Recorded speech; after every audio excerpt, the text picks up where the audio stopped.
Okay, now we're live. Okay. So, why were you asking me about X-Men so much? Oh, because I know they have the new Marvel now and everything, Mm, and I know Bendis and Greg Pak are always on Tumblr saying that now that everything's started up fresh, it's a good spot to just get in it with Volume Ones, just to go in fresh.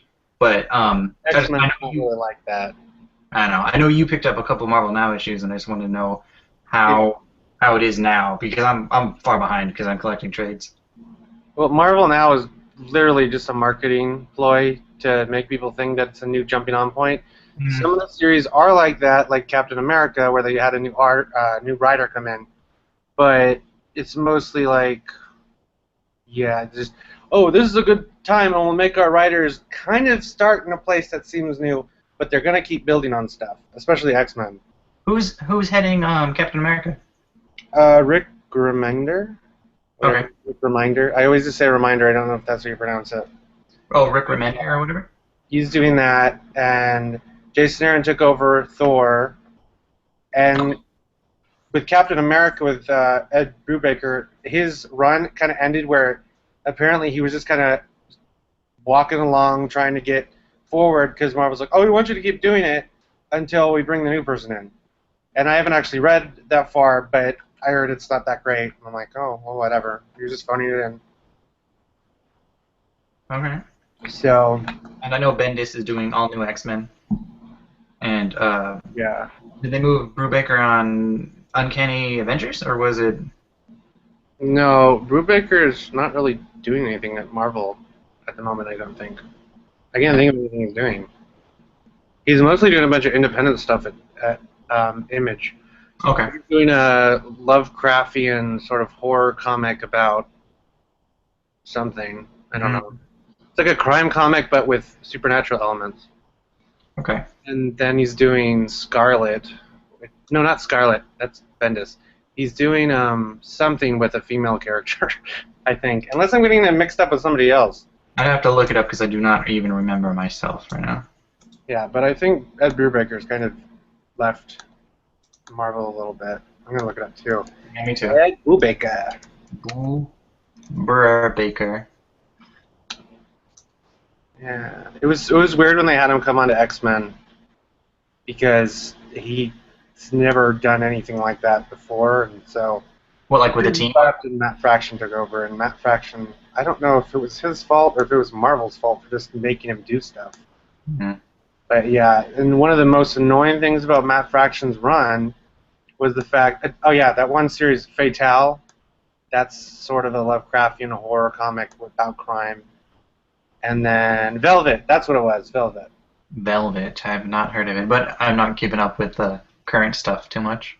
Yeah, the Image is doing all this new stuff, and it's like, it's too much. Stop it. Um, anyways, so yeah, Matt Fraction, the most annoying thing about his Uncanny X-Men run was every time in a new issue there was a new, like a character was introduced again for the first time in that issue, they had a little thing pop up. Well, it didn't Oh, pop up, it was there. the text box. Yeah, and whenever it was Cyclops, it would say, Cyclops with the power of shooting things out of his eyes. He had it back. It just becomes a really annoying, not funny joke. And it does it with every single character, and it's so annoying. I just wanted to die. Maybe he did it as a joke in the first place, so that No. because people know who Cyclops is, you know. They did it with every character, though. That's why it was so annoying. And they did it every single time. And I always like, I'm not gonna read it. I'm not gonna read it. And then I read it. I'm like, ah. And then Greg Land's art was terrible. They kept switching back between a good artist. I can't remember what it was. Terry Dodson. Um, and then Greg Land. And so it was like really bipolar in terms of good art and bad art. But yeah. So Matt Fraction's run was, it has some good times where the art was good, but it really didn't seem like Matt Fraction was doing what he wanted to do, and it was more like he was just doing what Marvel said. He said, "This is what you have to do now, Matt," and he's like, "Okay, I'll do it." But Well, yeah, that's kind of how they get pulled in with some things. but it's really important to understand what's going on because if you're just reading like X-Men Legacy is basically just doing stuff in between, and so sometimes you're going to be like, well, what happened? Why are they in this situation? Oh, it's because Matt Fraction did something. What, so Legacy and was that Uncanny? Are they like tie and tie or? Took over Uncanny, and that was like the main book. But now the main book is all new X-Men and Uncanny, I guess. And Wolverine and the X-Men, Jason Aaron left that, and some other person with the name Jason, like Jason Latour or something, he took over, and I've read that his issues aren't that good. Is that tie-in with like Wolverine in the X-Men? You said?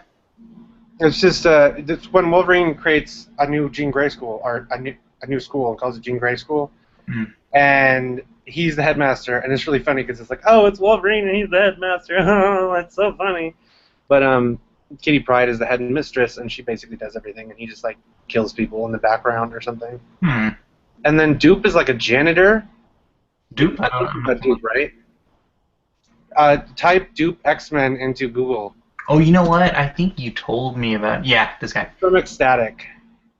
He looks like. He never speaks in English.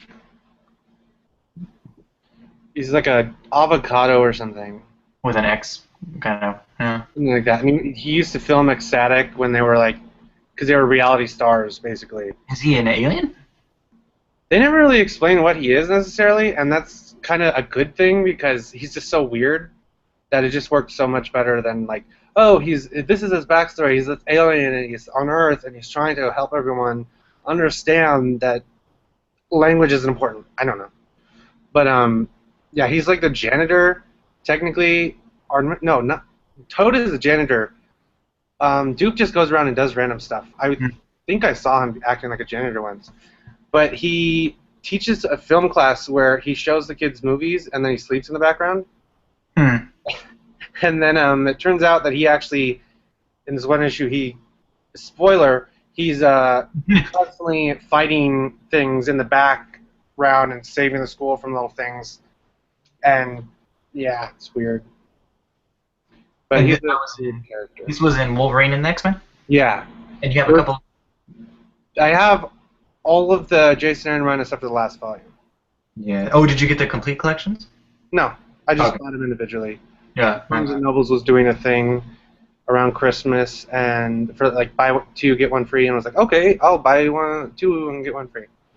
So I got them all except for the last one. Hadn't come out yet until recently, and so yeah. But it's a good run, and it's really weird. I think I've told you this before. It's like Harry Potter, but with X-Men. Oh yeah, yeah, which is what it'd be interesting. Yeah. They don't focus on the kids as much to make it seem like Harry Potter, but the school is basically Hogwarts. Do you remember there's a thing, Krakow, the Living Island or something? Do you remember reading about that? That sounds familiar, but I cannot remember off the top of my head. It deals with when the original X-Men supposedly died and Xavier got new X-Men. It was like the very beginning of, I think, Chris Claremont's run or something. Is that the one where Xavier kind of like erases everybody's mind of one of the team's existence? That was the very first Ed Brubaker story arc where they dealt with the same storyline. They just added new stuff. Okay. And it turns out that Xavier is like a horrible monster. Which becomes a thing in X-Men Legacy where they're constantly trying to make him not look as bad by going back and like, oh yeah, well he didn't really know what to do about Danger when she said that she's alive, and he didn't really know what to do, and so yeah. But yeah, so the Living Island thing, Krakow, whatever his name is. Okay. It's a very long name, and I just made it up. Quetzalcoatl. Katseru. No, stop it. Leave me alone. The Living Island, it has like offspring, and they haven't become like the grounds of the school. And so every once in a while, it'll open up and like eat birds or something. And it's like a protection thing where it protects the kids and stuff. And then the school is overrun with bamfs, which are little mini nightcrawler creatures. Do they all have like Nightcrawler powers, or you mean like Yeah, Night? they look like Nightcrawler. They're little naked Nightcrawlers, and they're little tiny ones. And they run around and just screw around with people. And I'm not really sure why they're there. I can't remember if they explained it or not. But they're there for some reason. It's very much like Harry Potter in that there's all this weird stuff going on. Like Jeeves? And the danger room is every single room. Like the bathroom suddenly can start trying to kill you, and it's supposed to help the kids be able to protect themselves, I guess. Which kind of is weird because the school is supposed to be like a place for the kids to go where they don't have to learn how to be soldiers. It's kind of confusing. But it came out of the Schism event. Oh, okay. Yeah, I know. I really liked it, and there was this one character, Brew. I think it's Brew. Yeah, he's this little what are those alien ripoffs? The ones that I keep wanting to say Klingon for some reason. um, what are they called? Let's look it up. Kree, the scroll? No, they're the ones Brood. That's what they're called. There's this one astonishing X-Men arc. I think it was written by Christos Gage. Yeah. And it introduces the concept of in the Brood there are Okay. mutations, and the mutation is that the Brood don't want to kill everyone if they've mutated or something. So there's this one Brood where they introduce it there, and then Jason Aaron's like, "Ooh, I'll take that, and I'll have him be a student in the school." And so there's a little cute Brood guy running around in the school, and he's like super smart and he has glasses. Yeah, And I'm looking at some of them right now. he's adorable, but so These bad were- stuff happens to him. These were the same things that were on the Planet Hulk? Yeah, one of them was a Brood. Okay. Yeah, And looks for some reason, that one never wanted to kill everybody else. I think it was because of whatever Oh. they were always talking about, how they always connected by cement. Pipeline? Yeah, whatever it was. But yeah, so the Brood, if they mutate, or they can mutate, and the mutation that this one Brood had was that he didn't want to murder everyone. Hmm. And so the Brood was like, we hate that. No use for you. Guess not. Anyways, so yeah, Wolverine and the X-Men's a fun run.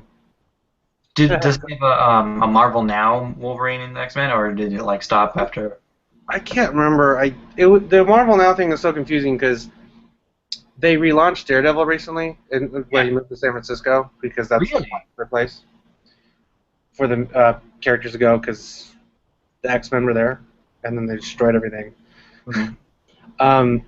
So he moved there, and then suddenly it's Marvel Now, but it's the same creative team.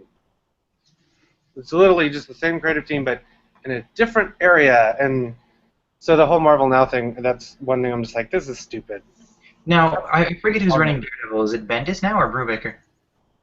Who's writing Daredevil? Yeah. Wait. I know Wade Wait. is. Yeah. Then I'm thinking Brubaker was running something else, not Bendis. I know You Bendis. in your news from like 10 years ago. Yeah, I haven't been keeping up like current stuff at all. That's something I really. Like, do you even know what a comic book is? What is issue? What is the issue?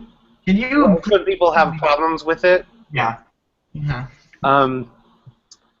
What was the Spider-Man storyline that everyone hated? Brand New Day. Yeah, it's like that was an issue. Brand New Day. Everyone had an issue with Brand New Day. Yeah, that was a terrible joke. I had to ask for information. Anyways, so yeah, then All New X-Men. Do you know anything about All New X-Men? This might be spoilers, but Time travel. from what I heard, yeah, Time Bubble. I guess the first class team gets sucked into the future, and they see how weird everything is, or how everything can turn out, and then The old X-Men come back, and it doesn't really make a whole lot of sense. But it's kind of cool to see Jean Grey as a young character who's not burdened by. the Phoenix yet? Well, no, not burdened with Wolverine. Okay. Has she met Hope? Has she met who? Hope. Hulk?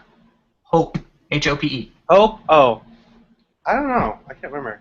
Mhm. But Hope ended up going on, I think, to like a X-Force spinoff where Cool. with Cable or something. And for a little while, there was 2 X-Force series. Really? Uncanny X-Force, and then there was That's right. X-Force. Yeah, they have and they're doing an Uncanny X-Force complete collection soon too. It was Uncanny X-Force and Cable in the X-Force or something. And then after a while, they're like, okay, we're canceling both of these, and we're having somebody else come in and write a series that deals with both, like teams or something. Basically, just made it so that there wasn't so much X-Force. Because I don't think it ever really made sense. But the new X-Force, that was part of Marvel Now. And so, Rick Reminder, he wrote the original Uncanny X-Force. Then that ended, and then somebody else came and had Psylocke be the main character, and then there was a female Phantom X.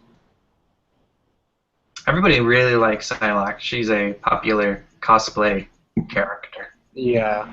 Well, you just have to like wrap yourself with purple fabric and have a katana. There you go, done. Yeah, but like in my X-Men movie franchise reboot thing. Oh yeah. Did you ever read all of it? I think I read halfway through your most recent post that you edited. Because I finally posted it on Tumblr. Yeah, I read either halfway. I read most of it, but because I'm not as familiar with it, like I told you, since I'm not as familiar with it in terms, everything is just a jumbled mess to me. But you know, I don't know. They're gonna do what they want because they have Michael Fassbender and James McAvoy already. Yeah, we just need to make those actors feel like they can't come back. I like James McAvoy. Don't do it. I would definitely love to hang out with Fassbender and McAvoy. I don't think I would. They're disgusting to me. Oh, that's mean. They both did movies where they're basically playing a disgusting person. Hunger, which is the one where you see Fassbender naked. And Hunger Games? There's another movie. James McAvoy's in a movie recently where it's like, the title's like, it's not disgusting. It's something, I can't remember what it is. You're gonna look it up right now too? Random words that are gross, like filthy or filth or something. I'm gonna look it up before you do. Filth, that's what it's called. Originally, when I saw that he was in a movie called that, I'm like, oh no, they're adapting that Grant Morrison series, that disgusting one that I don't even want to talk about because it's so gross. I tried reading it, and then I'm like, this is weird, and I flipped through it, and I'm like, disgusting, and I threw it down. Did the Grant Morrison movie? No, they're never going to adapt that. He's supposed to be working on Dinosaurs versus Aliens. He adapted it as a comic, and then they're trying to adapt it as a movie. Is that the prequel to Cowboys versus Aliens? No, that wouldn't make sense. I actually read the comic of that. The comic was actually pretty good. Was it better than the movie? I never saw the movie because I don't like people. Yeah, I think I saw the movie for like $5 or something, and it was a good $5 movie. But I think I'd be upset if I paid $10 to watch it. They changed a lot of stuff from the comic as far as I understood, because it was mostly about. Were there Native Americans in the movie? I think they were. But it's been like a year or two since I saw that movie, and I don't remember. Because, I don't know. But yeah, I think it was a lot different. And the thing is, they used the comic to get the movie made, which is why I always kind of didn't like the movie or the comic. But I was like, oh, the comic's really cheap. And so I bought it and read it. And I'm like, oh, that's pretty good. Or something that was literally just a way to get people interested in making a movie. That's what they do. The Grant Morrison thing, it's about dinosaurs fighting aliens. I don't really understand how that works as a movie. I think maybe the aliens talk. I don't know. But no, he did this one series called The Filth. And it was, I guess he wrote it during that time where he was like feeling really nasty in his head. And you just read about it and you'll kind of go, oh, that makes sense why Andrew felt disgusted by it. Because it's gross. The whole premise just sounds gross. Like, I can handle the Invisibles, which is kind of gross too, but anyways. So, yeah. Why are we talking? Oh, yeah, because you were talking about... Anyways. So, in my X-Men movie franchise reboot, when I introduced Psylocke into the series, instead of trying to go, okay, yeah, she's a British woman who became Japanese, I'm just like, she's just Japanese. Let's just have her be Japanese. Not bad, I guess. Yeah, I didn't see the point in doing something that could be viewed vaguely as racist. Mm. That is stupid. Like you'd make her like nationally Japanese or just like American, but that's No, Japanese. she's just a Japanese woman with the mutant powers that Psylocke has. Mm. Because technically, Psylocke ended up taking the body of, I think, a Japanese character, and the Japanese character was already a character. Mm. And I got a mini series that explains sort of how that all happened. I think, or she goes back to Japan, and it kind of explains by because it takes place in the current storyline, but it goes back and kind of explains everything in a way with the current storyline. But I never read it yet. But anyways, so I just introduced her as she's a Japanese mutant who works with the Yakuza. All right. Because it's part of Storm's series where she's leading the X-Men, and it's like the second movie where they go over to Japan because something to do with I can't remember what I wrote. There's something to do with there's Japanese Morlocks, and they're being oppressed by the mutant Yakuza, and then Brood end up coming and crashing in Japan, and then they start like going in the sewers where the Morlocks live, and start causing all sorts of problems, and so the X-Men have to come over, and then Psylocke is like, oh, I think I'll work with you guys because the Yakuza don't seem to really care about protecting anybody. They just protecting themselves or something. I thought it was kind of an interesting idea because, what was it? There was, I can't remember the guy's name. There was a run that was going on during Grant Morrison's run Yeah. that was dealing with the guy with that has his face blown off. I can't remember what his name is. What is his name? Anyways, he has like no lower face. And it's this run where it's him and then Iceman and some other people. A lot of people didn't like it, but it was actually really good, especially compared to the person who came on next.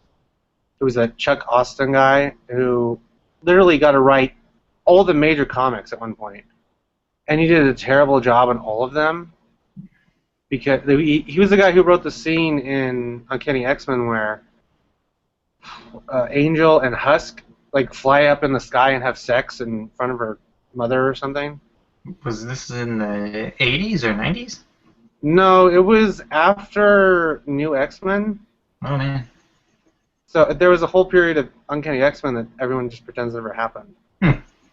Oh, and it was also the one that established that Azazel is Nightcrawler's father, and that Nightcrawler is part of a demonic mutant race, and then Angel's part of an angelic mutant race, and then Nightcrawler becomes the Pope so that they can kill everybody with like wafers that are like the little communion wafers are supposed to make everyone explode. It didn't make a whole lot of sense. Is that really what happened, or are you just? It's pretty much like that. It's probably even worse than what I'm saying. you, so But you don't own it though. I'm assuming. no, I don't want to, and it's hard to get a hold of anyways. Like, I don't think they keep printing them. Hmm. Like, we don't want people to read it. But yeah, the run that comes before that, it's actually a pretty good run, and it kind of just establishes sort of other stuff. Like, it establishes the whole X Corps thing, where it was the corporation that I can't remember who ran it. Banshee? No. Anyways, like it was just the whole thing. Do you remember in New X-Men where they go to the tunnels? The art was really bad in that section. It was like Iger Cordy, and Multiple Man is in it, and Phantom X is in it, and it's dealing with like a bunch of the younger mutants and doing like a train tunnel. Really Yeah. good stuff. Well, anyways, so that's what X Corps is. They're involved with that, and so it kind of just sort of deals with X Corps a little bit. And anyways, It was a pretty good run, with all things considered, because he kind of was doing his own thing. Like the character who has his face blown off. What is his name? Um, what is his name? X-Men with face blown off. Google. No. That's exactly what I'm doing. He was part of He was part of X-Men. Hey, can't I remember it? It's gonna be so simple, and I'm just gonna feel so stupid. Because he was part of that one run that I can't remember what it's called. What is his name? Forge! Ah! No, that's not it. Although I think the reason why I thought that was because his face is like a forge. I can't believe I'm so stupid. What? It was the team that he was on. What was it called? Generation X. He was in there. And Chamber. Yeah, Forge and Chamber seem similar. Chamber. His power is that his face blew off and he shoots energy out of his face. And he can't speak, so he psychically communicates. He's kind of a cool character because he's British and talks like a British person. But he ends up dating like a Britney Spears knockoff in the first. Lady Mastermind? No. Like no, Google put up these who you possibly could search for as well. That's stupid. So anyways, date like a character who's supposed to be like a British Britney Spears type person, and she's sort of only dating him because it makes her look edgy, and it was kind of weird, but it was actually a pretty cool run, a pretty cool story arc. It was just dealing with the whole concept of mutants and and it was like with New X-Men, there was kind of like, oh yeah, mutants are kind of becoming a subculture that's popular, like they have the artists and stuff, and so it kind of dealt with that, and yeah, then he ended up leaving. I don't know if they forced him out or if he just wanted to leave. Then they brought Chuck Austin on, and he had been doing a bunch of horrible stuff everywhere. But they kept hiring him. It was really confusing. Like, no one seems to understand why he kept getting hired. But yeah, so anyways, I can't remember why I brought that up. Oh yeah, I think it was like there's that one Amazon seller who uses Prime. They're like selling that. It's like a big paperback of it, and they're selling it for like $10. And I'm like, I spent more than that on it. Which run? It was an Uncanny X-Men run. I can't remember what it's called X-Men X-Corps. Okay. And it has Jean Grey and Wolverine kissing on it, the cover, but they don't actually do that. That's just how they make you buy it. Yeah, I want to see them make out. That's what all X-Men fans want to see. Jean Grey, Wolverine kissing. Yeah, it's like $12. It's normally $27. And it's like 464 pages. Oh, what? I'm gonna look. I saw it. I don't have money. Anyways, just go on Amazon, find it. Oh, yeah, that's cool. This is a very famous cover. But it kind of ends in a way it's like, oh well. But it's kind of just cool to see what the other X-Men were doing during New X-Men. Yeah. So, yeah. If it takes place during that run, because I have the New X-Men run too. I need to reread that too, because I feel like Did you ever get the last part of it? No, I got that last part afterwards. Okay. Yeah, but I need to reread it because I feel like I'm. It's a good run. Yeah. They should redo it at some point where they just get rid of all that guy's art that looks like crowns. It really did. It looked like crowns. It was terrible. But he got stuff done quick, which makes sense because it was terrible. But yeah, and I feel bad saying that because he's so much better than Greg Land because he's actually doing art. He's not just copying porn. Anyways, yeah. So all new X-Men and Uncanny X-Men are kind of like the main X-Men series. Right. And Bendis is doing both. And it's not as bad as when he was doing like 2 Avengers titles at once. Right. Because they never connected any really meaningful Yeah, way. they didn't. Well, Mighty Avengers was kind of just like a branch off of Yeah. Avengers, but other than just like characters changing teams, they weren't really interacting until they got to like Secret Invasion. Yeah, but then I'm also thinking of afterwards when he was doing Avengers and New Avengers. After all that stuff, like Oh, okay. You mean like, yeah? like with that, it was okay, but it was just like, do we really need 2 Avengers titles? I haven't even caught up on that yet. I am so behind. I bought the rest of the volumes, but I haven't read them yet. I have so much stuff that I haven't read. Like you come over and look at my bookshelf, and I have little things sticking out. And I'm like, yeah, those are the ones I need to read. I need to start doing that. Just leaving the ones that I need to read out, so I know which to flag them, to know which ones I need to read or not. Yeah. But now I'm at this point where I don't know which ones I need to read and which ones I have already read. Yeah. Sometimes I end up moving things around, and then I can't, like, the things get pushed in. I'm like, oh, crap. What was I supposed to read? And I'm running out of space again, and I don't know what to do. You can get more books. You're running out of room. Get another bookshelf. I'll have the most bookshelves in any room ever. No, not the most. Well, Most ever. an apartment room. You don't own a library yet.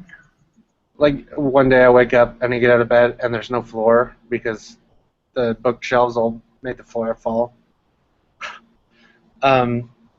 Anyways, so I just need the library from Beauty and the Beast. Yeah. And then get rid of all that crap books. Like, oh, Belle, you're stupid. You read all this. You should have read comic books. That would be a really good modern adaptation. Where it's exactly the same. The Beast looks the same because that was an awesome design. But Belle likes to read comic books. So would it be a modern time? So she'd still be like in France, but for whatever reason she lives in modern France, which is just as horrible as old France. Oh yeah. No, she's like living. She wasn't even living in like actual France in that movie. Living like in like farmland France with their pop. Yeah, or maybe not France, because France is facing a lot of issues right now. Some random place in Europe, like what's that show? Lilyhammer on Netflix. Like some place like that where it's kind of a rural area, and then like there's a beast there, and everyone's like, it's too cold to worry about the beast. Then the beast starts dating the girl who reads comic books. Only American, or does she read like? She only reads American comic books. European comic books are terrible. Okay. You don't like Asterix? I don't know. Or Rin Tin Tin? That's all stuff written by somebody who died, isn't it? I don't know. Everybody's gonna die. I don't know. Doing Asterix comics? I thought you saw the Rin Tin Tin movie. I sort of watched it. I felt really bad because it was so stupid. It was just the biggest adventure he's ever had off print. There was just no point in making that movie the way they made it. It's like, oh, the CG is so real, but the faces are so not. It was like the Uncanny Valley exploded. It was very disturbing. And then there was that one comic the one Tintin comic that they had to like stop printing because it was so racist. I don't even know. Characters were drawn in a racist way. But yeah, I think that Asterix writer is dead too. It's possible. What is it called? Asterix and something? What was that? What is the series called? I'm trying to look it up. Asterix, but Asterix comic? Let's do that. Yeah. Yeah. Excuse me. It's a French comic. Yeah. Wait, why is it a French comic if it's about Vikings or something? Because a French guy made it the same way Black Sad's a French comic. Oh, that makes sense. I just think it's weird that a French person would write about Vikings. Like, didn't the Vikings come and do really horrible things to the French? Or is it just English? I think just the English, but the English with Normans, privileged ones. the Normans who are also French. Well, the Normans who were French before the French, Yeah. they came and like did awful things to the English too. But they gave us a bunch of words, so that's okay. Yay! This is not loading. It's not loading when I'm trying to read. Okay, it was written by Rene Johnsini. Let's see if he's dead. I'm not gonna repeat that. But yeah, so that's Google is just not working. Anyways, so yeah, it would be funny because it'd be like, oh, she only reads superhero comics. What a weirdo. Everyone just like, oh, there goes Belle. She's reading those superhero comics. And of course, they sound like they're from the Valley. Sure, why not? Yeah, it's like, oh, she's reading the superhero comics. What a weirdo. Oh, let's ignore her and make her feel silly. And She's then the gonna beast get, comes like, along and An airdrop of like every week's comics. yeah, because she lives in such a rural area. Yeah. And then the beast comes along, like, oh, it's the beast. It's so cold. We should not worry about him. Let's just worry about Krampus because he looks pretty much the same. And You say Krampus?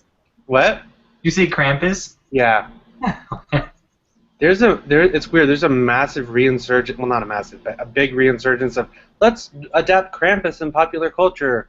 There's like a movie, and then there's an episode of Grimm where they had Krampus in it, and then somebody's doing a comic book about Krampus, like an ongoing series. And I'm thinking, Yeah, I noticed that. Like a revival of the Krampus mythos coming up. Krampus has always been popular in Europe. Like you could just like Google Krampus party, and then there's all sorts of things. Krampus party? I don't know, something like that. But I think it's weird that they're doing an ongoing comic book about Krampus. I mean, Yeah. I understand like a miniseries that takes place at the beginning of November and then it finishes at the end of December, but an ongoing series that just doesn't make sense. They're like scraping the bottom of the barrel for ideas now, I guess. It's like everyone's copying each other. Everyone's copying each other. And I did that Gene Hyde little mini one-page comic thing for Christmas, and then after I had that the artist started working on that, I read about that Krampus comic, and I'm like, oh crap, oh Krampus. Oh, Krampus. So about the Beauty and the Beast thing. So then they're like, oh, we need to worry about Krampus, and he's just a beast. And then they start dating, like, oh no, they're dating. Let's all make them feel bad. And then they like light them on fire. I don't know. I just think it'd be cool. But what about the flower and the curse and the? The flower is made out of comic books. Which issue? I don't know. It's probably gonna be something I'm like. getting X-Men #1. Is that the? You love Grant Morrison. Just admit it. What does Grant Morrison have to do with Uncanny X-Men Volume 1 or Issue 1? Didn't he write? Oh, you said Uncanny. I thought you said New X-Men. Oh, well, you heard everything wrong. No. I heard everything. Anyways, that whole idea would be so much better than that weird modern adaptation where one of the Olsen twins is like an evil witch. Olsen twins are doing stuff right now? I guess. Well, they're like clothes design. No, they don't design clothes. They just market clothes. They have people make them, and they're like, let's put our name on it. But they're doing really well, apparently, financially. They should do New York Minute 2. 2 York Minute. Yeah, that makes sense. I would watch that. I wouldn't. But I'd support your efforts in watching My efforts to make that movie? Yeah. No, but so they did that one was like Vanessa Hudgens, and then the Beast is basically just Oh, Beastly? like counterculture person with tattoos on his face. Yeah, I saw that. I mean, I I didn't see it. Cursed. I see it. I remember too much of that movie to say that I haven't seen it, but I feel like I haven't seen that movie, but it was on and I watched it. It was actually a CBS film. CBS? CBS Films made the movie, but CBS Films is technically not CBS, the channel. But I don't know. It didn't make any sense. That's really weird. But yeah, the witch is one of the Olsen twins. So it's basically like regular life. It was a documentary. That's mean. They had one sister who's talented. I don't remember her in it at all, but I just remember the poster art of Vanessa Hudgens and like Scarface. Like the Beast in that movie. He goes to like some underground club, and then he sees everyone looks like him. He's like, "Oh, I don't have to date her. he just I'm gets not like weird looking." he was one of those like tattoo expos or Yeah, like, piercing but con. it was just so stupid how they thought that he looked like a beast. And then the Beauty and the Beast TV show, which is apparently just a parody of everything on the CW. I thought that's what you were talking about initially, the Oh yeah, modern or reimagining being that one. because that was actually not an adaptation of Beauty and the Beast. That was a reboot of the Beauty and the Beast TV show with Linda Hamilton and Ron Perlman. That's the one that you have, right? But Don't you own that? I do, and I only watched 2 episodes, but I have the entire series. Why? It's on Netflix now, and it's just like I just feel stupid about it all. Ah. I'll eventually watch it when the internet like stops working forever. I'll like, aha! I stocked up. You guys are screwed. Um. Anyways, so yeah, that like I would see previews for that or something. And I'm like, that just looks like a parody of Arrow and Supernatural and Rain. I guess I don't know. Oh, Like, Rain, the Game of Thrones ripoff. somebody was claiming that was some. You said Game of Thrones for. I know, because everyone's doing that medieval fantasy-esque type thing, or they're trying to jump on that bandwagon. Yeah, they're trying to do like a Wizard of Oz series that's Game of Thrones, but it's for the network television. So for kids. So basically, it's a bunch of Wizard of Oz characters having sex off screen. Yeah, that's the only way to do it. Implied sex with the children from the Lollipop Guild. That's not the children, the members. Who cares? There was no Lollipop Guild in the books, as far as I remember. Oh yeah, you read all the books. Yes, I did. I said I never read Little Wizard stories. That was like a collection of short stories that he wrote. I feel terrible for not reading it. But yeah, I like that Marvel's actually adapting the stories as comics. I have the first 3 volumes. I haven't gotten around to reading them yet. But I like how they're doing that. They're adapting them all, and apparently they're successful. And isn't Marvel doing some of the other ones too, not just Wizard of Oz? what do you mean other ones? Other books? Like other fairy tale type things, like how Grimm was doing them. What do you mean how Grimm was doing? The Grimm fairy tales comics. You mean that whole line of comics? Yeah. Yeah, that's different. No, but I know. But I mean, like, isn't Marvel doing Marvel fairy tales? adapts novels. They did Dracula, which is actually the one that recently came out. It was a series that they were trying to do a long time ago, and then they got around to doing it again. You mean like the official novel, Bram Stoker? Yeah, it doesn't connect with the Dracula of Marvel. Okay. Apparently, Marvel has a Frankenstein monster. I thought that was just DC. A what monster? Frankenstein. Frankenstein. Okay. Because DC actually has a Frankenstein monster. He actually had a series, and when they rebooted everything, except for Green Lantern and Batman. Frankenstein and Solomon Grundy. Yeah, something like that. And Sweeney Todd. And Jack the Ripper. Yeah! And Spring-Heeled Jack. And Spring-Heeled Jack. Anyways, so Marvel has this whole thing where it's called Marvel Illustrated. It's like an imprint. Yeah. Where they just adapt stuff. And I think technically The Wizard of Oz is counted as that. But, yeah, I don't know. They also have adapted all of Jane Austen's stuff. Oh, yeah. You know what? I've seen that. On the one of that. It's really wordy. I bet, man. Yeah, it's mostly just like images sort of representing these people are talking, and then they have the talking. It wasn't bad, but it was weird how long it took me to read. Yeah, might as well just read the book. Yeah. Or watch one of the 13 movies. Or TV series. I made fun of the fact that when BBC announced they were adapting that J.K. Rowling book, the one that's boring, it was the book she did after the Harry Potter books. The one she did right after, the one she did under a different Casual Vacancy. Or a Casual Vacancy or whatever. Okay. It's about like a small town that's like super wicked or sinful. I don't know. But they're adapting that as a miniseries, and I'm like, oh, they're finally doing something that isn't a Jane Austen book. Mm. 50th time. BBC does. Adapting stuff over and again. BBC does a bunch of other stuff. They do Downton Abbey. That's not a miniseries. That's still something they're doing. They got Copper. They had Copper for a while. That was canceled, but then they renewed it.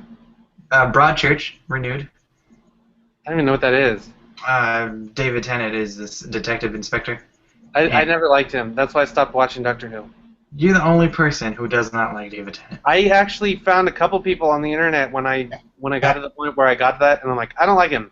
Somebody's like, yeah, his eyes make you think that he's like a shark who wants to kill you. I don't know. Somebody said something about his eyes being like really weird. That's me. Yeah. But anyways. So, yeah, I just think that BBC isn't as great as everyone says it is. I don't know why I'm bringing that up right now. I don't know why you're bringing it up at all either. Well, we're going on a rabbit trail about Jane Austen, and I was making fun of BBC for adapting Jane Austen books every year, or every like 2 months. It seems like that sometimes. Sometimes. Anyways, the thing about BBC is they end up putting on DVD stuff that's done by ITV, which is like another channel over there that has commercials and whatever. And so Primeval is actually released over here by the BBC. I really like that series. That was a good series. They should continue it in comic book form. I only heard of the movie Primeval with like a with Gustav? Yeah. Gustav. Ah! Yeah, that's the only thing I remember of Primeval. And the guy who played Dracula in Blade 3? The only person I can think of playing Dracula is Christopher Lee. Christopher Lee? He put out a metal album recently. Yeah. I actually kind of like Primeval, that movie. That was good. But I'm talking about the series. There was a Canadian spin-off, and that didn't last very long, which was sad. Because it was pretty good, too. But they had, like, CGI dinosaurs in every episode. I liked that. That was cool. The dinosaurs were pretty good looking, too. Not in, like, I was attracted to them, but they were good looking in the fact that they were sexy. So it was like Canada's version of Terra Nova. No, Terra Nova was garbage. That was TV's version of Jurassic Park. That was TV's version of Jurassic Park. That was TV's version of the end of Jurassic Park 2. They did Jurassic Park 2. Anyways, so yeah, Primeval was a good show, and that wasn't done by BBC. That was done by somebody using commercials. Because commercials are part of television, no matter how much you make people pay for licenses to watch television. I don't know. I don't think you should have to podcast about television. I don't know. I just don't feel like you should have to write around commercial breaks. Why? Because you should write what you're writing, get your story out, and not worry about the time limit. Peter Jackson. I think I should do as much as I want. Yeah, but then you get like Mark Webb, and then he like films everything and only puts so much into a movie. What do you mean, like he cut out those scenes? Yeah, he cut out so many scenes in the first and second movie of Amazing Spider-Man. What did he cut out of Amazing Spider-Man? I don't remember which ones they were specifically, but I had heard that he had taken out scenes from one, and we know for a fact that he took out a bunch of Mary Jane scenes from 2. And Flash Thompson was supposed to be in the second one as well, but they cut him out. I think that's really admirable that he was willing to cut stuff out. Usually it's like, I don't want to cut it out. Don't make me. Ah! Cancer. The movie was going closer to 3 hours. Yeah. And then it sounds like, what's her name? The one in... What is the movie that I watched that I like, but everyone seems to hate? Detergent? No, it's not Detergent. Divergent. The main actress in that, who was in that terrible ABC Family show, which is just so surprising that she's actually a pretty good actress. She was in a George Clooney movie. Yeah, that was what everyone's like. Oh, she's actually not terrible. But she was like that bratty teenager, and it was annoying because I hate bratty teenagers. But then she came around. Yeah. Anyways, so it sounds like she's probably going to be coming back for Amazing Spider-Man 3. She should. I mean, See, my thought was, and I brought this up with Taylor. Um, I was saying that um, I forget if she said it or if I said it, but we were talking about it, and we were talking about how they probably filmed those scenes with her, and they probably weren't sure if they were ready to have her cast as Mary Jane, so they weren't sure if they're gonna put those scenes in or not, in case they wanted to recast for 3. I thought they just cut him out because they were really short and it took away from the story. Because that's what the actress said. I'm just saying that's my theory. I don't know. I don't know if I'm right. Like 10 seconds long. If I'm right and they change the actress, then I said it. I called it. But I think one of the scenes was actually with Gwen Stacy and Mary Jane. I thought it was just she was in her backyard and she kept looking over the fence and going, "Hey Peter, you're pretty tigery. How about a jackpot?" And then they cut him out because they got all the dialogue wrong. It's like she wouldn't say that. I know. You're a tiger, jackpot. If they put that line in there, it's so outdated that it just would feel awkward if she said it. Yeah, they need to update it. Like Peter and her fly to Las Vegas to get eloped at the very beginning of Amazing Spider-Man 3, and Peter does the slot machine, and then you get the cherries, and Mary Jane just says you hit the jackpot, tiger, and they just get married, and that's the end of the movie. Yeah. Man, Google is not working on my computer for some reason. Maybe it's because you're doing. But the way they update it is like she calls him like Tiger OS, like the Mac operating system. Tiger OS. You hit the jackpot, Tiger OS. Yeah. Oh, belly. I don't understand why it seems like the internet's not working, but I can still do this. Maybe this is eating up all the internet. Maybe it's eating up all your internet. Yeah. Anyways, that was a terrible joke about the Tiger OS. OS. You've been sitting on that one for too long. Yeah, I just thought of it. I literally did, because it was stupid. They moved on to a Lion OS now, I think. Yeah, so she's basically just in her backyard, and they kept talking over the fence. I'm thinking, that sounds kind of like Spider-Man 1 or 2. I can't remember. You mean Sam Raimi Spider-Man? I mean the cartoon one that was filmed with live action. Those movies were so dumb. Yeah. Did I tell you, if you watch those movies long enough, it's all about, like, shots of women screaming?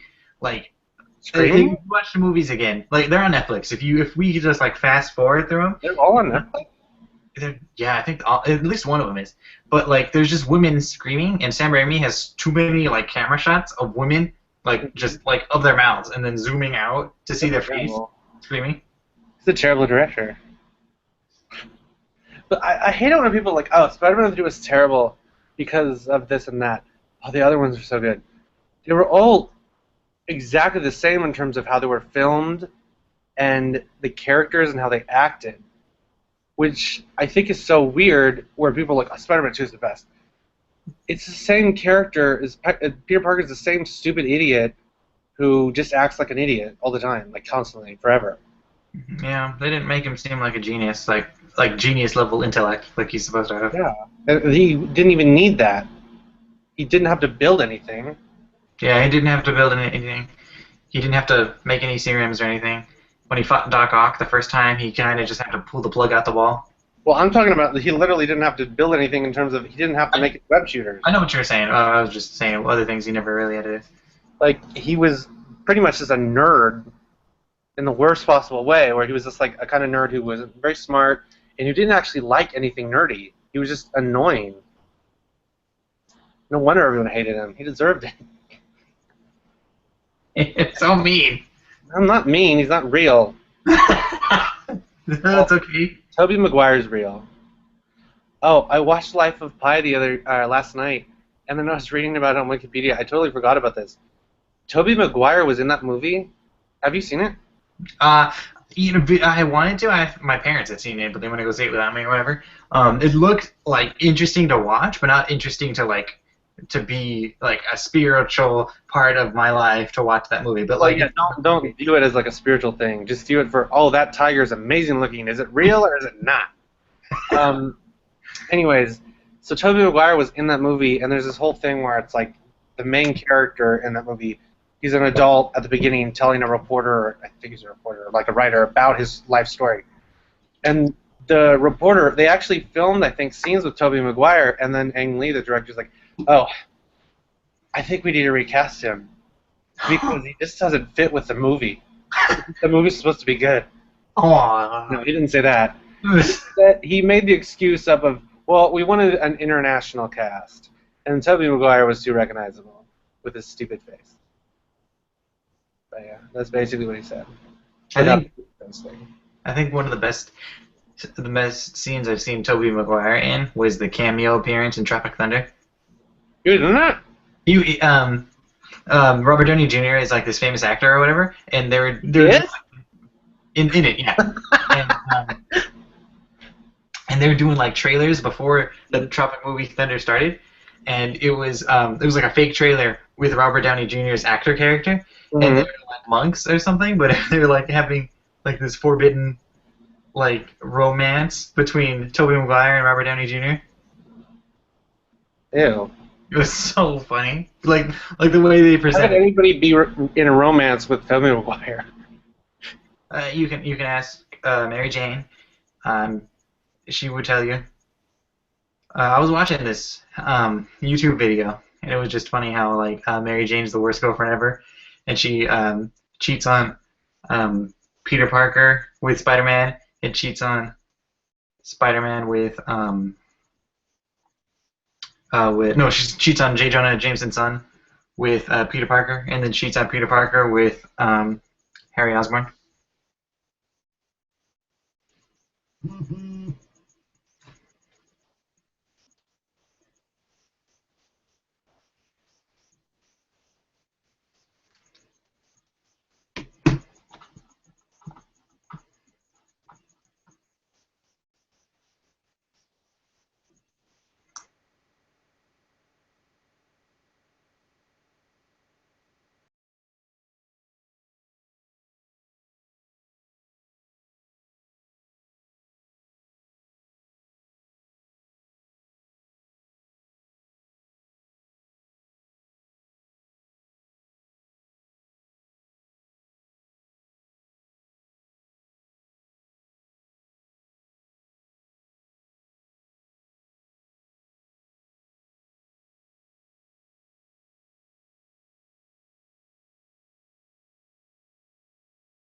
Okay, I don't know what happened.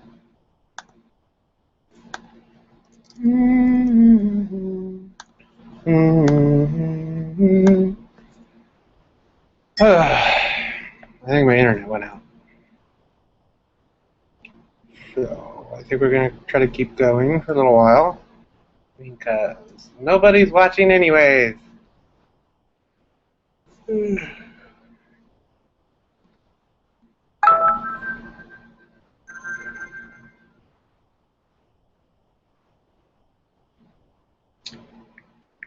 Okay, Greg, I'm waiting for you to join.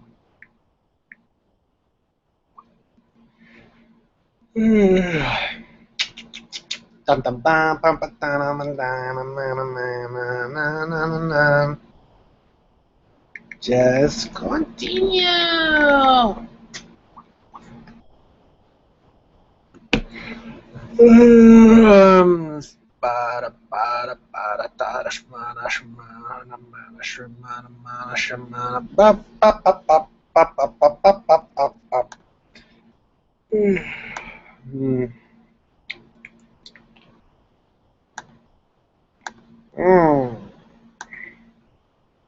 Now for a musical interlude.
Uh,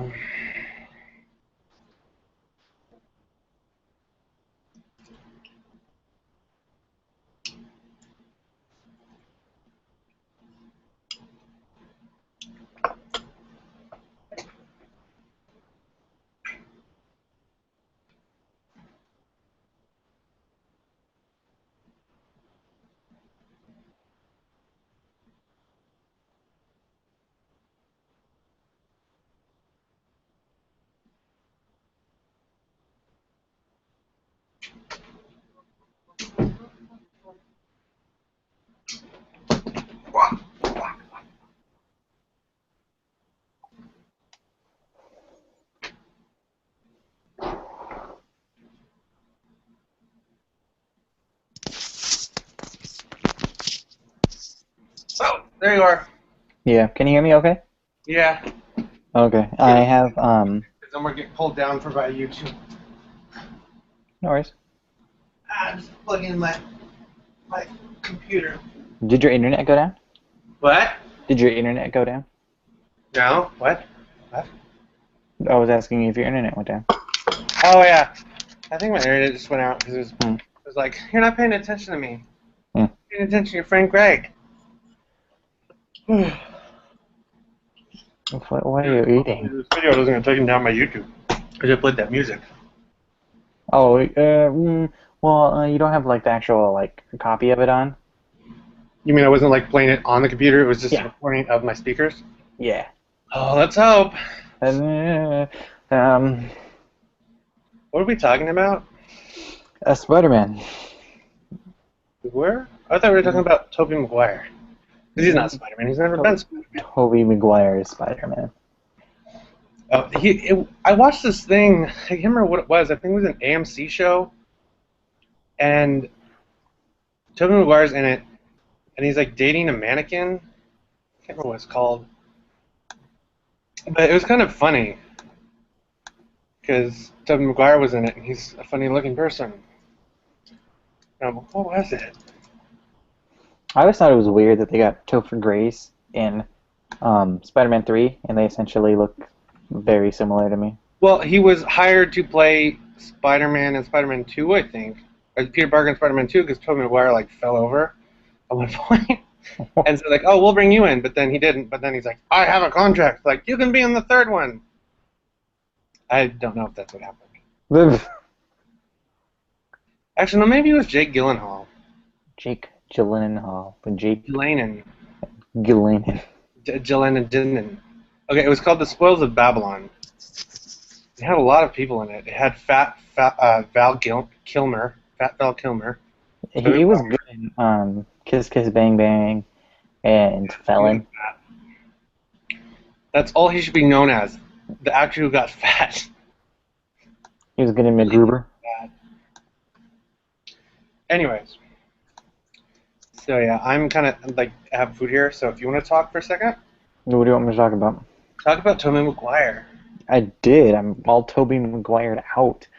Look at your stuff in your face. What are you eating? Food. Oh, yes, very... That's what normal people eat.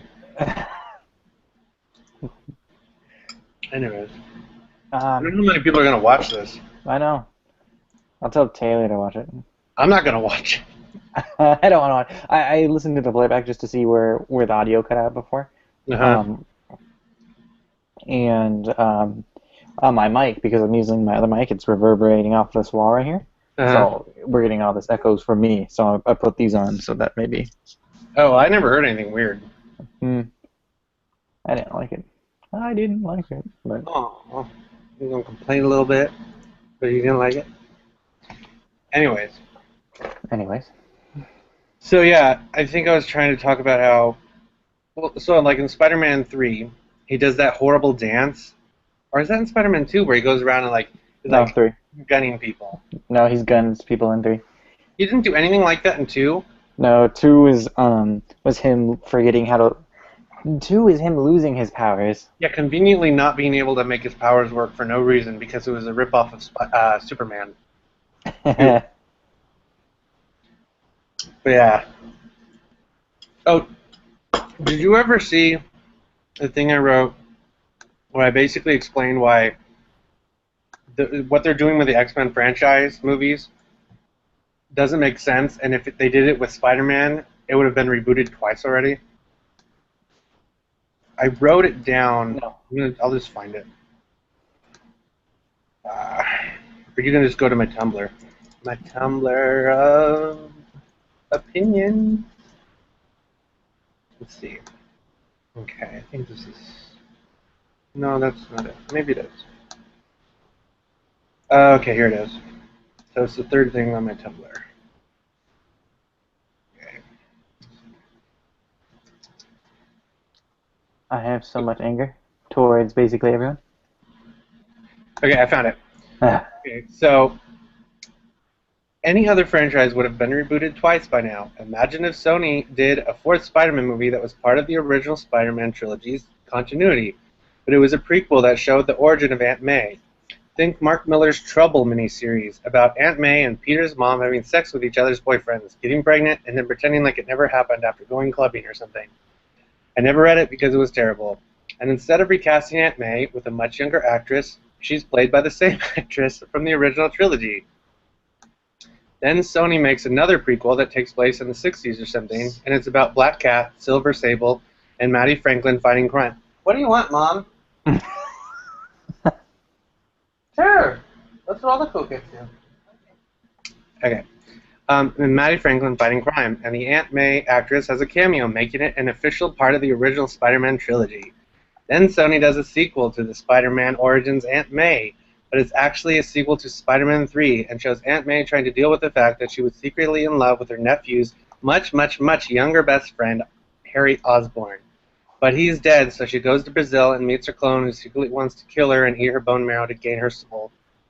Then finally, Sony makes a sequel to the Black Cat, Silver Sable, Mattie Franklin movie, but then adds Aunt May into the movie and makes her the main character.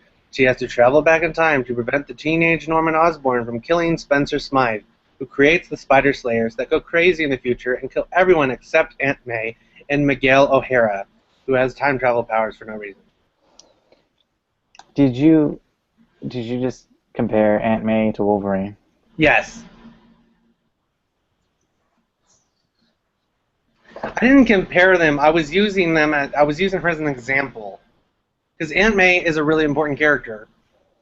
And at least in the Amazing Spider-Man movies, she's an awesome character. In the old movies, a lot of people are like, oh, the actress is so good. Oh, Aunt May, I want her to be my sister's boyfriend. I don't know. Did they replace that original actress? No. I think she died, maybe. Oh. I think I saw her in like the Academy Awards one time. They're like, and she died. You're gonna be really sad if I look that up and it's not true. Well, anyways, I wasn't saying they were the same character, but I was comparing the okay, if that happened, they would have rebooted the series. They already did reboot the series with Spider-Man. So with the X-Men, they're basically just doing a bunch of horrible things and ruining a franchise and never rebooting it. So I thought it was funny. And I thought it was apt.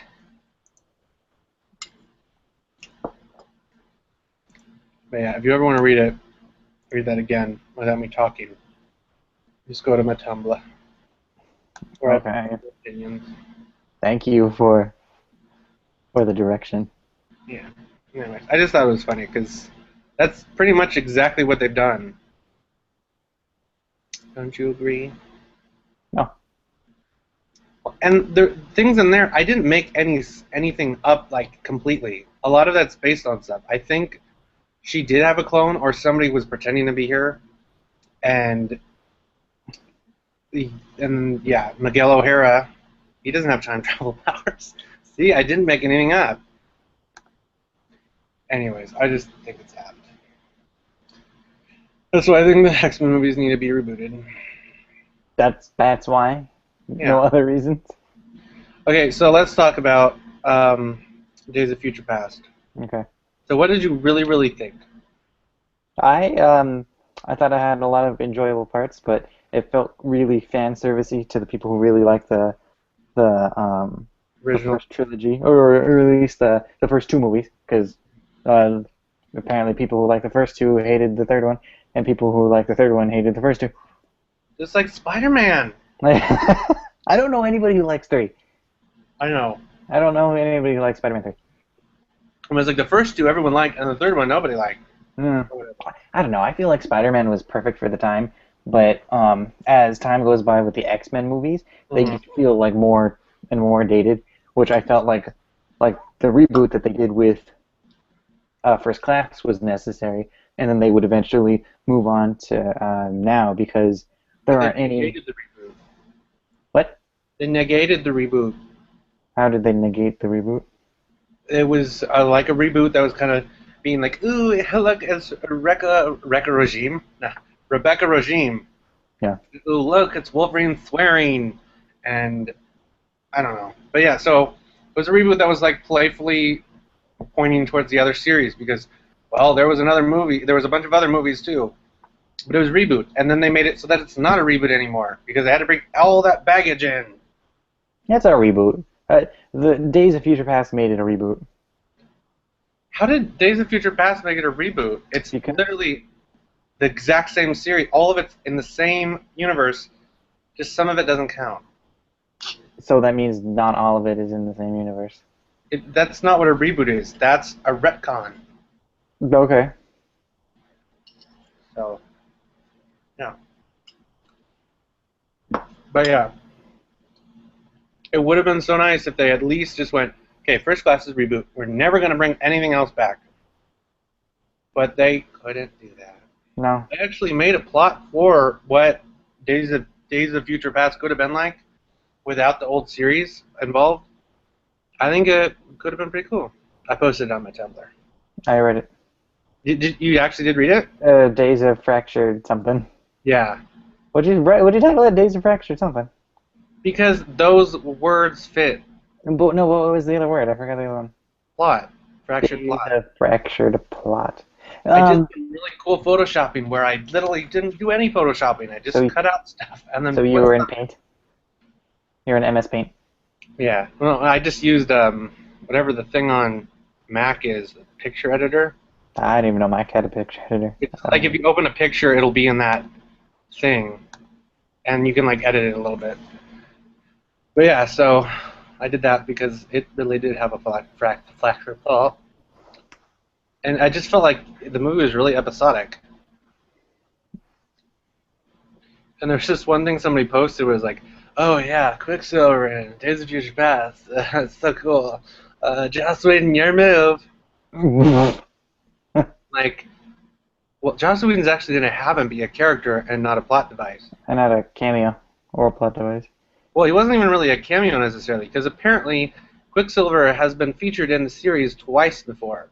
Once was in Origins. He was in a cage, and he was, like, vibrating. Oh, that sounds disgusting. And then he was also technically in X-Men, the first one. Do you remember that kid playing basketball with himself? That was supposed to be him. Who else was it supposed to be? He wasn't teleporting. Porter. It could have been a teleporter. Well, that's it was just like how Sam Raimi's Spider-Man was very silly and more for that time. X-Men 1 and 2 were kind of had some of those silly things, especially with the children in the school, that were more appropriate for that time, I think. Yeah. Which is why it'd probably be good that they did a reboot-ish, so that because nobody's had a X-Men movie that's been a recent, like an X-Men. They had Wolverine that was recent, but they haven't had it that's an X-Men movie that's supposed to be current in a couple of years now. You mean that takes place in modern times? Yeah. Future Past is still future anytime. Or modern times. 2020s modern time, I guess, but it's still a future, but they haven't had an X-Men movie that's modern. That's X-Men. Wolverine was modern, but it wasn't X-Men. Because the original X-Men movie, it took place sometime in the future. Sometime in the future, but that's sometime now. No, according to their wiki, it was supposed to be like 2002. Who wrote the wiki? Fans. No, but yeah, so... No, but yeah. But, like, the original Days of Future Past in the comics, that future is, like, this year or something. Yeah, 2013 or something. When did they say it was in the movie? They alluded that it's 50 years from 1973. So, like... No, but like the future in the movie. When was that taking place? It was 50 years from 1973. Oh, I can't do math. I can't do math. I don't know how to calculate dates on a calculator. I think it was supposed to be like in the 2020s. Yeah, so Sometime in the 2020s. basically, the very first movie didn't have a date, and then they made up the date for everything else. It's like, when does the first movie take place? 2002. How do you know? Their wiki. Yeah, well, did Bryan Singer go on there looking for some young editors to become friends with? We won't get into that here. Anyways, yeah. So it's all screwed up. Yeah, so Quicksilver's been in the series before multiple times, and he was only put in there. It was pretty clear that they only put him in there because they're like, oh no, Disney's going to use Quicksilver. We're going to put Quicksilver in our movie instead of Juggernaut. Because that whole scene was supposed to have Juggernaut in it. For some reason. Yeah, that's weird too. You knew that, right? No, I didn't look up every that's factoid about the movie. Yeah, so they were going to have Juggernaut, and they're like, no, they're going to use Quicksilver. Put him in. Let's make him look silly. And then somebody was talking about, I was like, he can't move faster than bullets. And I'm like, well, and then I found out apparently he can't in the comics. The Flash can, but Quicksilver can, like, they have a speed limit for him to go, and I'd never actually seen him move faster than bullets. That kind of bugged me too. He's way overpowered. And they're like, oh, go home. You're too powerful, and you won't get hurt at all, but we think you should go home because you're a kid. Yeah, a lot of people were upset that they got rid of Quicksilver so fast after her scene was done. But he's going to be the next one. Yeah, it's gonna be the next one. With Gambit. Channing Tatum With everywhere. Channing Tatum, Gambit. It's so weird how Channing Tatum is in everything, it seems like. All of a sudden, like in the last 3-4 years, he got every role. I don't think it's going to be a good Gambit. I don't know. They're gonna have to grow his hair out, but Gambit's going to be a stripper. he's got the pole. He makes his clothes explode. It's like, hey ladies, it's me, Magic Gambit. And his shirt blows off, and that would be so hot. Oh, they're gonna have to give him an accent. Yeah, he was like, I'm taking classes and learning how to speak with an accent. Nolans. I think he actually is going to have to do that, because he's done a Cajun accent before, I think, and people were like, it's terrible, you should die. He felt very embarrassed. It was a whole big deal. No, but I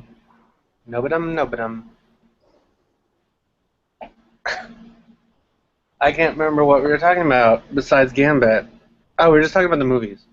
So, yeah, so you liked the movie, but you didn't think that it was number one son. Number one superstar. Yeah. No, it had its flaws. Everything had its flaws. It doesn't fit with like their other timeline crossing, like X-Men Origins Wolverine. That, I mean, it won't exist anymore. But none of the stuff that happened is supposed to exist anymore, because there's stuff that happens before 1973, and stuff that happens after 1973. So it's a little confusing.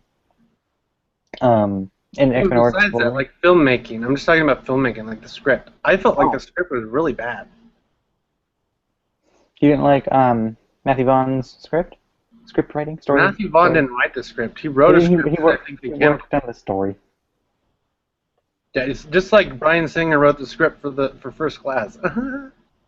He didn't write it. He just said, "Hey, I think we should do this movie, and it should be like this, a movie, filmed, actors." Like, okay, you can story by. Well, you go direct Jack the Giant crap. They should have advertised that in the movie. From the director of Superman Returns and Jack the Giant Slayer. Come on. Spider-Man! No, wait, X-Men. We just put the X-Men thing in the Spider-Man movie. Because we're desperate. Anyways. So, yeah. I felt like it was just a bad film in general. It felt like it was rushed. and the screenplay was rushed. Like, they could have made the exposition mouth so much better in the beginning. But it was just like, okay, it's your chance to say something exposition-y, and now it's your chance. But no, you don't get to talk because you're for the Chinese audiences only. You know what I'm talking about?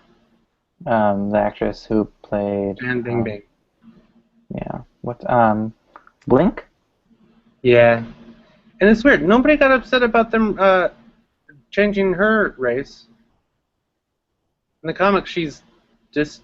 I don't even know if she has a race. I think she's supposed to be white, although purplish. They changed Darwin's race. Nobody really cared either. Well, they changed him from being a pale, weird thing in the comics to him. I think they changed it from he didn't really have a race technically, and then they're like, okay, he's Hispanic somehow, something like from South America, and then in the movie they're like, he's black. Although I think that actor is Cuban. I think I can't remember. I think he's like whatever the word is for people that are black from South America. South Africa, or South America. Anyways, so they changed him and then they killed him real quick. What's his name? I need to look him up because I liked him in that movie, but I can't remember his name for the life of me. Yeah. Anyways, so he apparently like they should have brought him back as like, oh, Trask got a hold of his DNA, and that's how the Sentinels have his powers. Because Mystique, her powers aren't. Oh, I can turn to ice. That's another thing that irritated me. Mystique's powers were suddenly completely different. Eddie Gisegi, he's Kenyan American. He's what? Kenyan American from Kenya. Kenyan? Mm-hmm. Oh, I thought he was. I think there's another actor then. Maybe I'm just confused. But he still plays Armando Munoz. Yeah. Which is Darwin, yeah. Well, anyway, so it was just funny. I was like, oh, no one's mad about them recasting Blink, and then not having her be able to speak. They made Blink a minority, and then they said, no speak for you. Like, what? And she's like, why can't you speak English right? But we don't speak no English. And it's this white guy talking like that. You're being incredibly racist, and it is hilarious. It's like it's a white executive at Fox talking like that. That was bad. Anyways, yeah, she didn't. I think actually she did say something, one brief thing, but it was like it's like a come on or I don't know. Hey, she said she had a line or two that could have been ad-libbed or something. Yes, but people kept saying, "Oh, she doesn't speak," and supposedly they only put her in the movie because she's really popular in China. Really? And then the only reason why they were in China in the future was because they wanted people in China to watch the movie. Because China's a massive box office thing. So nobody got upset about that. I did, though. I thought it was dumb. So yeah, I just felt like the movie had scripting problems, and I think, I don't know. Did they do Warpath and Sunspot okay? I wish it could have just been a sequel. Did they do Warpath and Sunspot okay? What? Did they do Warpath and Sunspot okay? I don't care. They didn't. They just put them in there to be powers. Okay. They didn't treat any of the minority characters. No, I'm just saying the only character you've been talking about is Blink. I was wondering what your thoughts were on the other ones.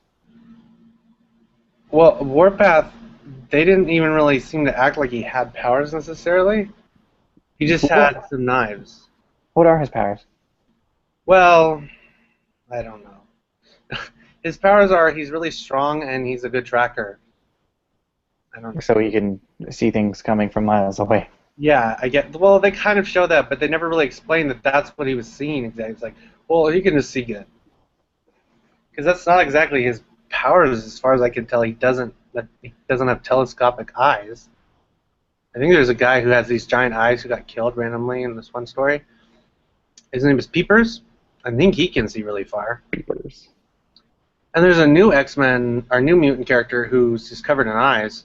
and everyone makes fun of him, and he feels bad about it. But then it turns out, oh, you can see things that no one else can. There's an episode of Aqua Teen Hunger Force that kind of had something like that. It was dumb. Was that in like the later seasons? Oh, I think it was like season 2 or something. I don't remember that. I recently watched a bunch of that on Netflix. The neighbor Carl, he got sucked into like this super toilet. I remember. Yeah, and then they put his head onto a bunch of eyes. So weird. That was so weird. That show doesn't make any sense. Oh, I love it though. Oh. I heard that it after a while it's not that good anymore, and it's still going. It's still going. How did they get away with that? I don't know. Well, they made a movie too. Yeah, and then there was that stunt where they're getting the advertising or whatever, and then that one city, I think it was Boston. Oh, with the sign, the neon sign. Yeah, they were the only people who thought that it was a bomb, and everyone made fun of them for that. But yeah, that show's weird. So, anyways, I don't know. Like they showed the trailer for Matthew Vaughn's new movie, and I'm like, I wish that could have been X-Men. Which one's Matthew Vaughn's new movie? X-Men. It's a Mark Miller movie where Matthew Vaughn fixes it. Yeah, it's gonna be cool. Mark Miller was like talking about like on Twitter that the new trailer came out for it, and I just never got around to watching it. And the trailer was on in the theaters when I was watching it, and I was like, "What is this? It looks good." And then as soon as I found out what the title was, I was like, "Oh snap! I have been missing out for 2 days." Because the trailer like announced like 2 days before it was out in theaters. Like, it looks like there's like a villain character who either she's wearing something on her feet or she has prosthetic legs with blades on them. Blade Runner. Oh, that's where it came from. That's where it came Why from. did they call it that? Why is Blade Runner called Blade Runner? I've never understood that. You talk about the movie Blade Runner? Yeah. I've seen it like once, like in class. Version? But I don't even remember what the thing behind that was. Was there a unicorn in it? I couldn't tell you. I don't know. Harrison Ford take his top off. No. Turns He's out in the rain a lot though. I remember him being in the rain a couple times. Oh yeah, that's always good. Then Daryl Hannah acts crazy. I don't know. That movie's so weird, and they're trying to do a sequel, and then they're like, Harrison Ford, maybe you want to come back, and he's like, no. Star Wars all the way. Star Wars. It's either Star Wars or Indiana Jones. Nothing else. No more Indiana Jones. They're never doing that. Shia LaBeouf won't ever do them. He's Shia LaBeouf isn't allowed to go into movies anymore. He's not famous anymore. He's not gonna want to. They're gonna do special editions of the Transformers movies where they remove him, and then it's just about Transformers and no people. And maybe they'll remove explosion effects. That'd actually be cool. That's one of the things that I find so annoying about the Transformers movies. It's like, why are there these people in it? Why can't it just be the Transformers? Somebody says it's the combination of Michael Bay's love of the military and Michael Bay's love for explosions. That's why there's people in it? Because they're all military. What about the new one? Still, it deals with Mark Wahlberg and the military. Oh. Yeah, that's stupid. Michael Bay's terrible. But he's not directing Teenage Mutant Ninja Turtles, so we need to be nicer to the director of that movie, because he's new. Yeah, well, Tim Burton didn't direct Nightmare Before Christmas. Yeah, but he wrote the book and did the art. Did you know there was a book? Apparently nobody else did, because otherwise somebody else would have gotten it. No, I'm the only one. Although they sell it in like Disney stores. What's it gonna look up? Huh? It's gonna look up something. Oh yeah, Teenage Mutant Ninja Turtles. I wanted to find out who the director was. Oh, and one of the things I find so annoying about the Teenage Mutant Ninja Turtles is that it was pretty much just a parody of New Mutants, Daredevil, Cerebrus, whatever, and Ronin. And then it's like, oh, let's treat it seriously when it's a parody. But that's just me. I know my opinion is unpopular when it comes to that. correct. No, it's not correct. You're supposed to say, "Oh, don't feel bad. We all slightly respect you." Not gonna lie to you. Jonathan Lesbian, man. His name almost, like I think, his last name is Lesbian. Jonathan Lipnicki? John. He had the best name. Oh, it was the guy who directed Darkness Falls. That was a weird movie. Is that the one with Mel Gibson? No, that's the one with Emma Caulfield. Don't know it.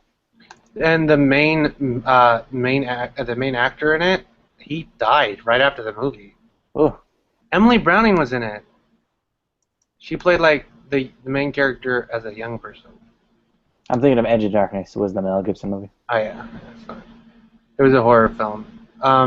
So let me see, when did the movie come out? Oh, he was also in Buffy in one episode.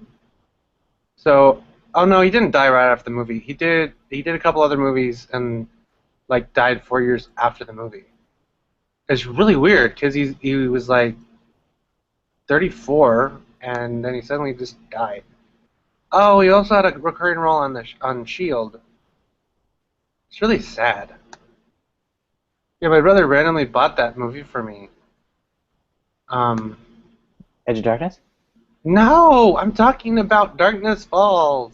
That's right. It was the movie done. It was directed by the guy who's doing Teenage Mutant Ninja Turtles. Yes. Teenage TMNT. Timon and Pumbaa. And anyways, and one of the guys who wrote the screenplay for that movie worked on The Amazing Spider-Man and The Amazing Spider-Man 2. James Vanderbilt. James Vanderbeek. Oh, he's from that family of rich snobs. It's every rich snob. It's every family. The Darkness Falls movie was about an evil tooth fairy. So it was like that Guillermo del Toro movie? No, you never watched that movie either. You need to watch horror movies. You're a terrible person. I am not terrible because I don't want to be scared. Yes, you should be scared. Yeah, so that guy directed that movie. That was actually a pretty good movie, all things considered. What did he do after that? All Things Considered. Was that a movie? That sounds like it's a movie title. Probably. It's probably a romantic comedy about Katherine Heigl sitting around. Let's see how She right just sits you around. are. She doesn't sleep around or anything. She just sits around in the movie in random locations. And then the director went on and did Rings, which was the thing that took place between The Ring and Ring 2. He wrote that as well. That was actually a pretty cool little short film. Then he did, Michael Bay hired him to direct Texas Chainsaw Massacre, the remake, or something. And then he did Friday the 13th, and he did the sequel to the Clash of the Titans.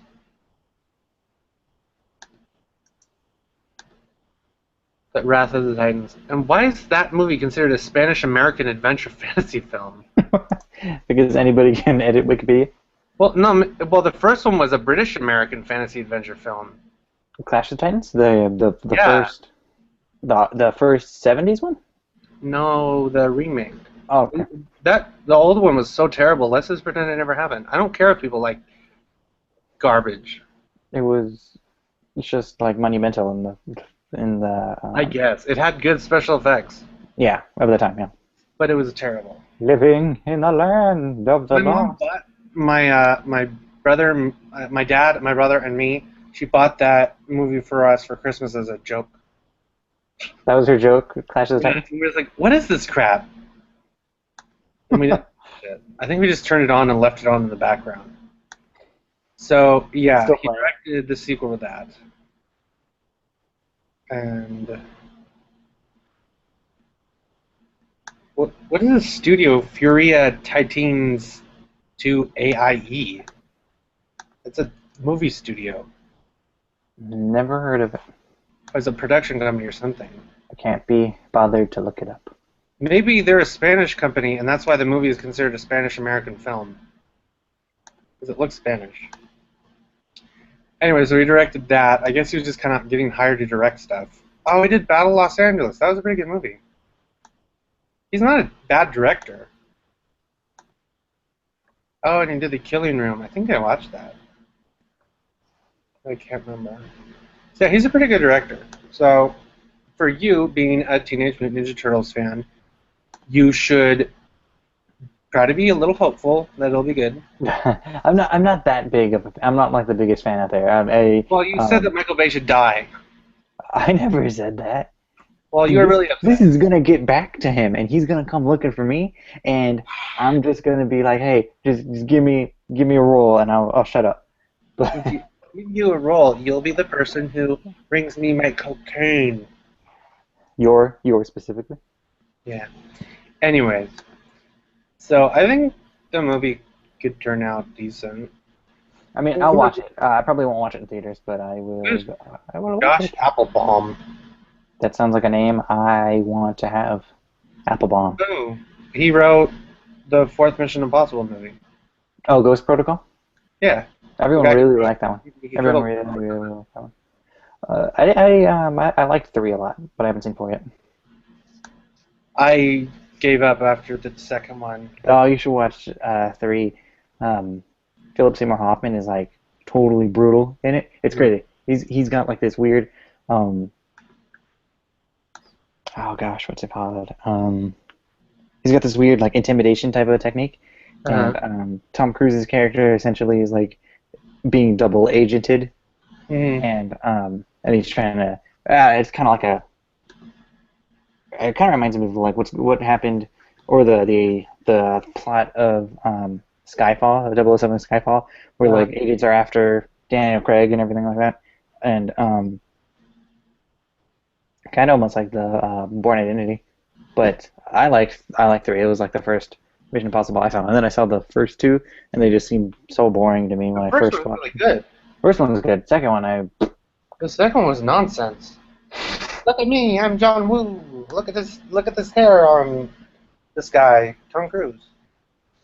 yeah, he had some crazy line mane hair. I think he like kept that for a while, and they started cutting it short again, and then people started taking him semi-seriously.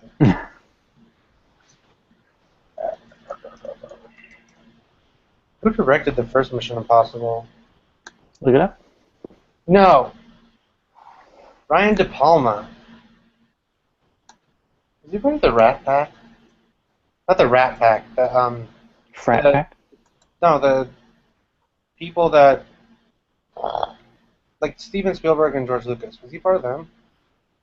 They had the little like stuck-up snob group. Oh, I think he was. He also directed Carrie, the first one. The first one. Did you see the remake with Chloe Grace Moretz? What? Did you see the remake of Carrie? Yeah, it was pretty good. I was pretty impressed by it. Who's Nancy Allen?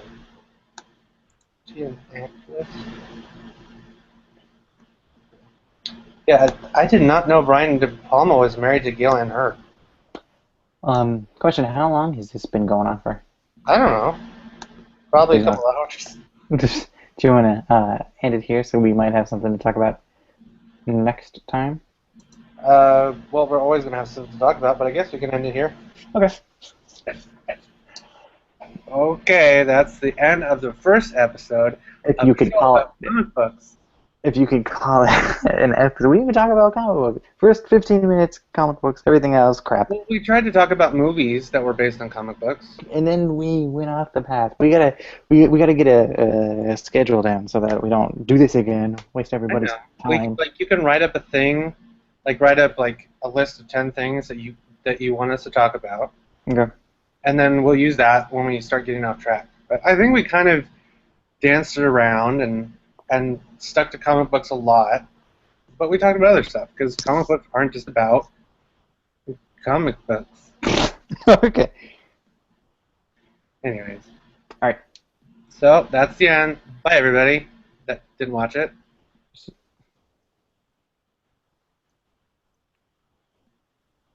That's beautiful.